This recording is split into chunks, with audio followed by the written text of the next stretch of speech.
Cuando hablamos de inclusión, no es solamente que esté, es que participe, que haya una participación significativa. Tenemos las discapacidades intelectuales, que la gente me dice, ay, pero a él no se le nota.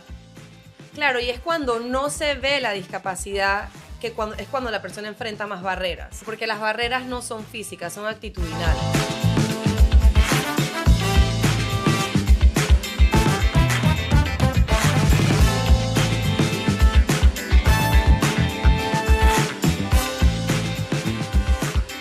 Este episodio de Supermamá Sin Filtro llega a ustedes gracias a Enfagrow. Hola Supermamás, bienvenidas a otro episodio más de Supermamás Sin Filtro. Hoy me acompaña una amiga de la casa, Lolo. ¿Cómo estás? Hello, ¿cómo estamos? Feliz de tenerte y tenemos una invitada muy especial. Ella es Cristina Rodríguez, especialista en inclusión y psicóloga. ¿Cómo estás? Hola, muy bien, gracias. Feliz de estar aquí con ustedes. Bueno, estamos muy contentas porque hoy vamos a hablar de un tema que me gusta mucho. Un tema lindo. Un tema lindo, criando en diversidad. Vamos a construir una sociedad inclusiva desde la infancia, porque eso es lo más importante. Para poder crear estos adultos, que se conviertan en adultos, que realmente entiendan las necesidades de los demás. Y les voy a compartir un comentario de una mamá, porque siempre empezamos nuestro programa con un comentario de alguna mamá de la comunidad, y nos dijo: mi hijo de 7 años acaba de recibir un compañerito con discapacidad en su salón, y me ha hecho muchas preguntas. Quiero educarlo para que sea inclusivo y respetuoso, pero no estoy segura de cómo abordar el tema correctamente. ¿Cómo puedo guiarlo para que vea las diferencias como algo positivo? Qué bonita pregunta. Qué bonita pregunta. Sí. Qué bonita pregunta, porque es una mamá preocupada por el Quiere otro. hacerlo bien. Quiere hacerlo bien. Exacto. Eso es lo primero. Y precisamente por eso queremos hablar de cómo construir esa sociedad desde los niños y darle herramientas a nuestras mamás para pues ayudarlas en ese proceso. Y voy a empezar definiendo qué es la inclusión para no tener un tema errado, porque hablábamos antes de que a veces el término no está bien utilizado. Sí. Cristina, defínenos qué es inclusión. Claro, inclusión es el ejercicio de incorporar a alguien al grupo, Okay. a la norma, lo que estamos haciendo. Y no es solamente, cuando hablamos de inclusión no es solamente que esté, es ponerle la silla para que se siente y aquí está. Es que participe, que haya una participación significativa tanto para la persona que está siendo incluida como para los demás. Okay. O sea, que aporte, que tenga el espacio real de poder aportar y de compartir con los demás. Eso es inclusión Me real. gusta esa... Hacerlo parte de. Hacerlo parte de. O sea, no es que lo traje y lo puse. Aquí está y está Aquí sentado está, con nosotros. Y ya cumplí. Sí. No, es cómo hago que pues se sienta cómodo para que interactúe y el resto cómodo para que lo reciba. Correcto. Eso me gustó. ¿Cómo vemos la inclusión actualmente en Panamá? Aquí tenemos una supermamá que tiene un niño maravilloso Desde la experiencia yo Claro. diría que en Panamá todavía nos falta un poco. Primero por el tema del poco entendimiento Claro. que hay del término de inclusión, lo hablábamos antes, desconocemos que hay distintos tipos de discapacidad. Y segundo, porque sí, definitivamente al existir este desconocimiento, entonces no está la intención, no hay la voluntad. Y hay tantas otras prioridades Claro. en un país que creo que la parte de la inclusión se ha quedado como atrás. O solo la hemos pienso dejado. en aquellas que son visibles, porque hablábamos hace un momento de que a También. veces piensan que solo las discapacidades físicas son las que tengo que adecuar en mis espacios. Correcto, pero Hablemos de la rampa. tenemos O sea, las discapacidades intelectuales, Ajá. que me pasa a mí mucho con Marte, que la gente me dice, ay, pero a él no se le nota. Claro, y es cuando no se ve la discapacidad, es cuando la persona enfrenta más barreras. Claro. Correcto. Que se hace más difícil, porque las barreras no son físicas, son actitudinales. Ujú. O sea, las estadísticas enseñan que la primera barrera que tiene una persona con discapacidad intelectual o del desarrollo, como el caso de las personas dentro del espectro autista, es la baja expectativa que tienen los demás de ti. O sea, imagínate que tú sales a la vida a triunfar, ¿no? Tú te bañas, te vistes y sales y voy a trabajar y voy a ir a la escuela y tienes que confrontar que todos los demás esperan muy poquito de ti. Ujú. De salida, de punto de partida. Esas son las barreras que enfrentan muchas personas con discapacidades no visibles. Mamá, ¿sabías que Enfagrow es la marca más recomendada por pediatras? Apoya el desarrollo mental de tu hijo con Enfagrow. No, y pasa que, por ejemplo, porque no habla o habla muy poco, Ujú. piensan que no comprende, que no tiene ningún tipo de comprensión, porque asumimos que la comunicación debe ser 100% verbal, Claro. cuando no es así. Entonces, es como dice Cristina, es las cosas que no se ven son más Y es un difíciles. mundo hostil para ese tipo de personas porque requieren adecuaciones de tiempo, de espacio. A ver, tú vas a un lugar a que te atiendan, a comprar algo y la persona que te está atendiendo quizás no te está respondiendo a la velocidad que tú quieres porque tú estás apurada, porque tienes que hacer cosas, pero no, y como a esa persona no se le nota una discapacidad, entonces puedes ponerte grosera o puedes ser tajante porque se demora tanto. Quizás se demora porque tiene una discapacidad y necesita más tiempo Para para. poder contestarte. Para Claro, poder pero contestarte. como no se ve, no tenemos la paciencia ni la tolerancia Ni ni la la apertura. empatía. Claro, y son los que más sufren en temas de Me, poder realmente participar. me tocó mucho cuando dijiste es que tienen que enfrentarse con que de salida ya la expectativa en Es ellos baja. es baja. Entonces, ¿quiénes hacen la diferencia realmente? ¿Los adultos o los niños? A ver, yo diría que los adultos, porque los adultos crían a los niños. Ok. ¿No? Empezando, o sea, no es un tema de que como adulto yo hago la diferencia y no hago que los niños participen en entender que ellos hacen parte de un mundo donde todo el mundo tiene diferencias, ¿no? O sea, el adulto sí tiene que informarse, tiene que tener un discurso, no solamente para con los otros adultos, sino con los niños. Ujú. Que en el caso de esta mamá que preguntaba cómo yo le explico a mi hija, hay que informarse y hay que saber cómo hablar de las cosas. Porque si yo le digo a mi hija, ay no, mamita, mira qué pobrecita, Claro. que a ella le pasa algo, es que ella nació así y a ella le va a costar, ya le estamos enseñando a ese niño un modelo de lástima. Un modelo de que esa persona hay que preocuparse y hay que cuidarla y hay que protegerla cuando es una persona sujeta de derechos y que puede caer bien, que puede caer mal, que puede resultar ser una buena o una mala persona. No todas las Claro. personas con discapacidad Sí. son buenas. Claro. ¿Me expliqué? Entonces, si tú no le dices, mira, no, ella nació con una condición Ujú. que tiene estas características, Ujú. que va a pasar X, Y o Fa, que esto le va a costar, que tú te vas a tener que comunicar con ella de esta otra manera. O sea, tú le explicas y ya está, sin mayor tabú Sí, o con- darle sí, más vueltas al Sin asunto. morbo, sin morbo. Pero Toda la claridad. Claro. pero con claridad y alejándonos del modelo de la lástima, sobre todo. Acabas de decir algo, mira, lo he escuchado tantas veces, pobrecito, y lo digo en las generaciones pasadas, ¿sabes? Nuestras abuelas, cuando lo recuerdo de mi abuela, ay, pobrecito, es que él tiene tal cosa.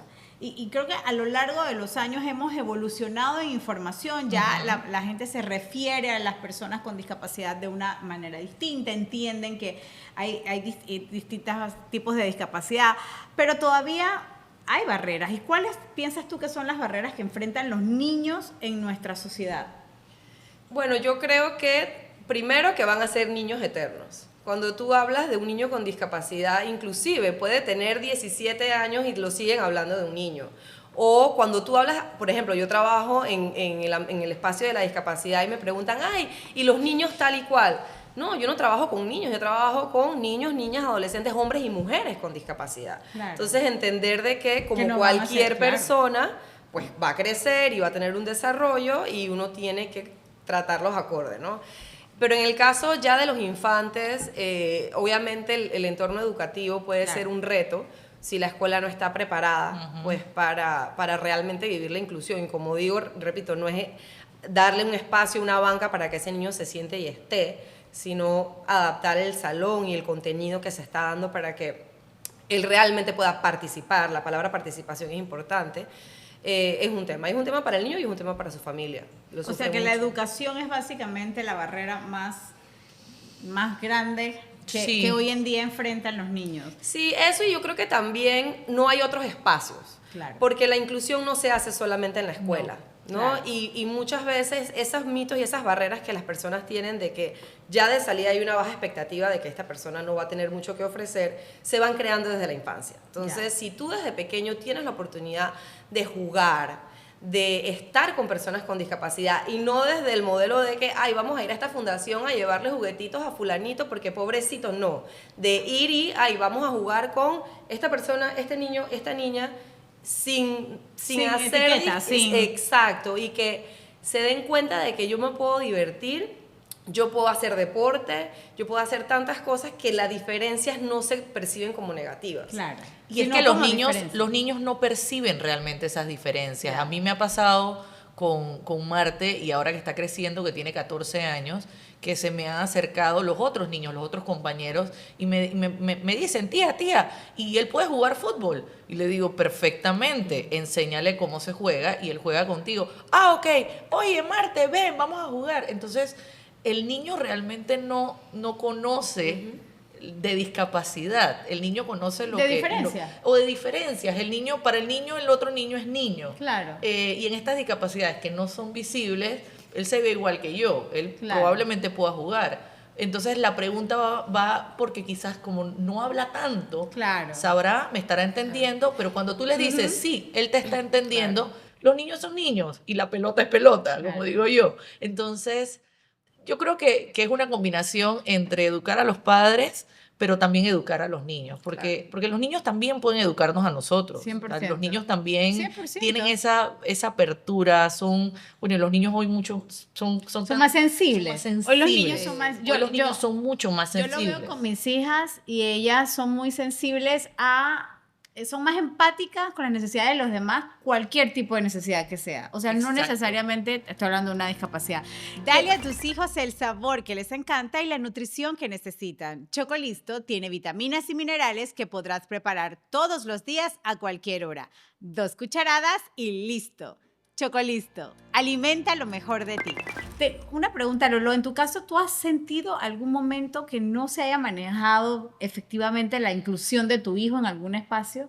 Sí, yo he tenido experiencias muy buenas, muy positivas, donde Marta ha crecido y ha estado en entornos positivos donde ha podido realmente desarrollarse, pero también he tenido esas experiencias, por ejemplo, al inicio, cuando estábamos entendiendo mucho esto, entre sus 2 y 5 años, ese rechazo de querer meterlo en un curso de verano y que los profesionales detrás no entendían. Claro. Entonces, ese poco entendimiento te da automáticamente ese rechazo, porque yo no me puedo hacer responsable por ese niño, porque no sabemos cómo va a reaccionar en un momento o en otro, si sale de control, si se golpea la cabeza, si empieza a gritar. Entonces, ese desconocimiento del trastorno hizo que en muchas ocasiones lo rechazaran o lo dejaran. Yo recuerdo una vez haber llegado a un curso de verano y haberlo encontrado en la esquina jugando solo, y yo pregunté qué pasó, y me dicen, no, es que él no quería jugar. Y le digo, no es que no quiera jugar, es que ustedes no lo están tienes que haciendo incorporar parte, en el lo juego. tienen que incorporar. No es que él no quiere jugar lo que están jugando los otros niños. Le digo, pero es que no todos los niños tienen que jugar lo mismo. Claro. Entonces es eso. Y en mi caso, yo he tenido la suerte de poder estar involucrada Claro, en la vida de la vida de él, y Claro. poder estar y estar hablar y entonces. y educar también. Te toca a ti educar al que tienes en el Yo he entorno. tenido incluso que educar docentes, Por supuesto. porque no todos los docentes tienen Están. la vocación o las ganas de hacer las adecuaciones. y O, de- o el conocimiento, porque también es un Realmente el tema de conocimiento. técnica y conocimiento. Y Cristina, ¿tú nos puedes explicar la diferencia entre el modelo de beneficencia o te ayudo o realmente un modelo de inclusión? Claro, partiendo de que no estoy compartiendo contigo ni pasando tiempo contigo porque desde la carencia, desde lo que a ti te falta, que a mí me hace sentir bien y calientita sentir que hice algo bueno por el otro, ¿no? Porque eso también hay como a veces esa parte egoísta de uno de decir que yo ayudé. Ujú. Las personas con discapacidad no necesitan nuestra ayuda, necesitan nuestro respeto, necesitan que los veamos como personas, como cualquier otra persona, con necesidades que cualquier persona puede tener. Claro. Eso es lo que necesitan de nosotros, no nuestra lástima. Cuando acabas de decir que nos miren con respeto, yo lo traduzco a algo tan sencillo. Si tú ves a alguien que tiene mucho frío y hay un abanico prendido, tú probablemente te paras y lo apagas. Ujú. Es el mismo tratamiento para una persona con discapacidad. Simplemente es, ok, entender entender cuál es tu condición y ver cómo puedo adecuarme para que te sientas mejor. Lo que pasa es que como mucha gente no tiene contacto con personas con discapacidad, viven envueltas en mitos, ¿no? De que, Ajá. o de no saber qué hacer. Ay, ¿será que pago? Si, ya el miedo de no equivocarse o de no ofender a veces hace que la gente haga cosas que están no se fuera de atrevan. lugar. Están fuera de lugar, Ajá, claro, exacto. Pero hablaste de mitos. ¿Cuáles son los mitos que existen con las personas con discapacidad y que como adulto tenemos que estar conscientes para no transmitírselo a nuestros hijos? Claro, bueno, el principal es este tema de que no son niños eternos, o Ok, sea, son eso. hombres, son mujeres o sea, que fueron niños, pero que eventualmente van Tercero. a querer trabajar y casarse o tener hijos o no, Claro. pero como cualquier persona, ¿no? Entonces yo creo que ese es el primero. Luego creo que no pensar que son ángeles, porque también está como, ay, las personas... Ay, sí. Ajá, como que, ay, qué Ay, era un buenecito. angelito, pobrecito. Ajá, exacto. No, No, hay gente con no. discapacidad que puede ser súper agradable y amistosa y hay gente que no. Ujú, Que no claro. haces clic, ya está. Claro. Como cualquier otra persona. Y cuando tú no sabes, por ejemplo, cómo incluir a esta persona o cómo manejarte, pregúntale. Si tú estás con una persona con discapacidad visual y te la presentan y tú estás, ¿cómo hago? ¿Cómo? Le dices, hola, ¿qué tal? Mi nombre es fulana. Mira, vamos a ir a tal lado. ¿Necesitas alguna ayuda? ¿Quieres que te apoye con algo? Claro. Y esa persona te va a decir sí, Sí o no. no. Claro. Y ya está, no asumir, no tener miedo de preguntar. Eso es lo primero que... Yo trabajo con muchas personas con discapacidad y es lo primero que te dicen. Pregúntame. Si tienes dudas, pregúntame. Yo te voy a Pregúntame. decir qué necesito y qué no necesito. Claro, eso, mira que es algo básico, preguntarle a la Sí. otra persona qué necesita. No hay que tener miedo. Tú hablaste de que los espacios de inclusión no solamente son en la escuela, ¿y qué otros, o sea, qué otras cosas podemos hacer en espacios fuera de la escuela para que los niños con discapacidad y los niños que no tienen ninguna discapacidad puedan convivir? Deporte. Deporte, ok, en deporte. Deporte. O s- Yo, en mi caso, el deporte ha sido el éxito. El Ok. deporte ha sido lo que lo ha ayudado a brillar, a sacar esa personalidad, porque el deporte ha sacado lo que a él realmente le gusta, lo que a él Claro. realmente disfruta. Él hace karate, hace natación, o sea, es atleta que compite, incluso nada 100 metros muerto de la risa. Y uno pensaría eso, uno pensaría, wow, nada 100 metros, pero él no tiene una discapacidad. Él tiene una discapacidad intelectual, él no tiene una discapacidad física. Incluso teniendo una discapacidad física también pudiera Claro, ser un atleta y también, también claro. pudiera nadar y pudiera hacer atletismo, pudiera hacer cualquier cosa. Entonces, yo pienso que el deporte es muy importante porque el deporte de por sí une. O sea, el deporte, al niño, al adulto, el que haga Sí. deporte, el deporte te trae muchísimas cosas positivas. Claro. Entonces el deporte diría yo que es automáticamente una herramienta para incluir, para formar equipos. Y en ese, siguiendo tu ejemplo, el arte también pudiera También, ser el arte, perfectamente, claro. o sea, el baile, o sea, la danza, la actuación, o sea, es una perfecta herramienta también para poder Sí. que se integren, que convivan estos. Es que todos son los seres niños. humanos, son Claro, seres humanos claro. como cualquier otro ser humano, simplemente tienen condiciones distintas a las de las otras personas. Y por ejemplo, una mamá que dice, oye, yo quiero hacerle la fiesta de cumpleaños a mi hijo en la escuela y hay un niño que tiene una discapacidad. O sea, ¿cómo adecuo la fiesta? No pongo la música muy alta o no hago que... o Pregúntale a la Pregunta. mamá. Ok. Pregúntale, mira, quiero invitarlo, quiero que él o ella esté cómodo. Cuéntame qué puedo hacer para facilitar eso. Ok. Pregunta. Muy Cuando no sencillo. sabes, pregunta. Porque también tendemos a generalizar mucho. Por ejemplo, en el caso de los niños dentro del espectro autista, dicen a todos los niños dentro del espectro autista le dan miedo los fuegos artificiales. Eso no es cierto. No, eso es verdad. Eso no es cierto. Hay niños que disfrutan. Mi hijo escucha un fuego artificial y se va a la ventana que sea porque le encanta. Hay niños que los saca de control totalmente, quedan metidos debajo de una mesa como un perrito. Es Pero verdad. es eso, no podemos generalizar. Claro. No se puede simplemente, o sea, no es que esta talla le queda a todo el mundo. Exactamente. No. Me gusta. Necesitamos preguntar, como dice Cristina. No, y me llevo con eso para las supermamás. Pregunten si saben que tienen, sus hijos tienen algún amiguito, un compañerito que tiene alguna discapacidad. Tómense el tiempo de preguntarle, ya sea a la mamá del niño, a la maestra, a su mismo hijo, para ver cómo puede hacerlo sentir mejor e incluirlo. Cuéntanos sobre Olimpiadas Especiales.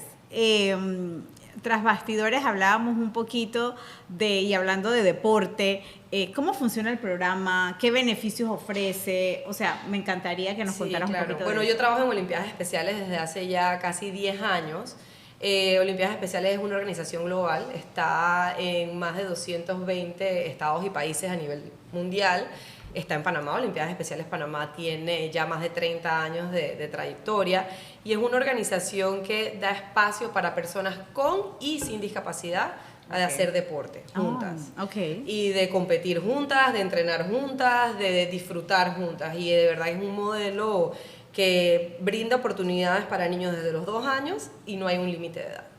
Y para todo nivel de habilidad. Y ahí a veces hay una confusión, piensan que Olimpiadas Especiales es los Paralímpicos y no, es otra organización distinta, porque los Paralímpicos es una organización de deporte élite, o sea, son atletas con discapacidad, pero cualquier tipo de discapacidad, pero son los mejores de los mejores claro. En el caso de Olimpiadas Especiales, nosotros trabajamos únicamente con personas con discapacidad intelectual y del desarrollo. Y aceptamos a personas de cualquier nivel de habilidad. Entonces, lo que hacemos es que los pareamos con personas de niveles similares para que sea competencia. Competitivo, claro. Pero va a variar, obviamente, en género, en edad. Y en un hit tú puedes tener a un niño de 12 años con un señor de 40 y una señora de 45, pero al final todos tienen el mismo nivel de habilidad y todos tienen la oportunidad de entrenar y competir y disfrutar. ¡Qué belleza! Y ese espacio también se abre a través del deporte unificado, lo llamamos nosotros, que es deporte inclusivo, traer e invitar a personas sin discapacidad que participen, niños y adultos. Me encanta y es una información súper valiosa para las mamás. Y tras bastidores hablábamos de que una mamá que tiene un niño con discapacidad, digamos que las discapacidades físicas son evidentes, desde que nace las conoces, pero las discapacidades intelectuales que se van diagnosticando más adelante, ¿qué hace esa mamá? ¿Dónde va? ¿Qué recurso tiene? Claro, evidentemente el psiquiatra o ya sea el profesional que haga el diagnóstico, pues orienta, ¿no? Orienta en materia de las terapias que necesita el niño o la niña. Pero es importante para esa mamá y papás, yo sé que super mamás, pero este es el trabajo. No, pero aquí no ven los papás, que aquí hay bastantes super papás. Sí, aquí es trabajo de todos, crear todos. crear comunidad, porque no sé, tú lo podrás decir mejor siendo mamá de un adolescente con discapacidades, la importancia de crear comunidad y de hablar con personas que pasan por lo mismo que tú, o que han pasado por lo mismo que tú, o que ya lo pasaron y están en otra etapa y les da esperanza y tranquilidad saber que hay luz al final del túnel. Quizás no es igual una mamá como Lolo que tiene un hijo adolescente a una que tiene un niño de 2 años, claro, que está recibiendo un diagnóstico y no sabe a lo que va. Ya Lolo puede ser su maestro. Claro, exacto. Sí, eso pero es un camino, y como dice Cristina, necesitas una tribu, necesitas comunidad, necesitas apoyo. Es algo que es muy difícil si tienes que llevarlo solo. Claro. Y no hay necesidad de hacerlo No hay solo. necesidades, hay recursos, está, bueno, por ejemplo, está Cenadis, claro, que es muy importante siempre registrar a los niños y a las niñas en Cenadis en cuanto den el diagnóstico, no solamente para conocer, para apoyarse, sino como papás, tener todas las herramientas a nivel legales y la información y toda la saber información qué derechos derechos padre tienes cuentas y tu hijo con discapacidad qué también. derechos tiene. Vamos a las preguntas sin filtros, que hoy tenemos un formato diferente. Okay. 3 recomendaciones rápidas y cortas que podemos empezar, desde casa empezar para una educación con inclusión. Informarse, como padres entender qué es la discapacidad, los diferentes tipos de discapacidad para estar preparados cuando nuestros hijos nos pregunten. Ok, la segunda. La segunda es buscar espacios donde haya diversidad e incluir a nuestro hijo en esos espacios, y como ya seguimos el primer consejo, que es informarnos, vamos a poder saber orientarlos de manera adecuada. Y el tercero... Yo te ayudo a uno que acabo de aprender, preguntarle ya sea a la persona o al familiar para poder realmente saber la manera correcta de incluirlo. La verdad es que este tema es fascinante, gracias a las dos por habernos acompañado, y la verdad es que la inclusión comienza con pequeñas acciones diarias. Y bueno, esta semana me gustaría preguntarles qué van a hacer para poder hacer un entorno más inclusivo en su familia. Y bueno, nos comentan en los comentarios, nos los dejan allí para poder compartirlo más adelante. Y les recordamos que pueden volver a ver este episodio en nuestro canal de YouTube. Y suscríbanse para que no se pierdan absolutamente nada. Cristina, muchísimas gracias por Un haber gusto. venido, y Lolo, como siempre, gracias. Un Gracias. beso a tus 2 hijos y en especial a Marte, que es Mars. la estrella. Y nos vemos en el próximo episodio de Supermamá Sin Filtro el próximo domingo. Así que muchísimas gracias y que tengan un excelente domingo.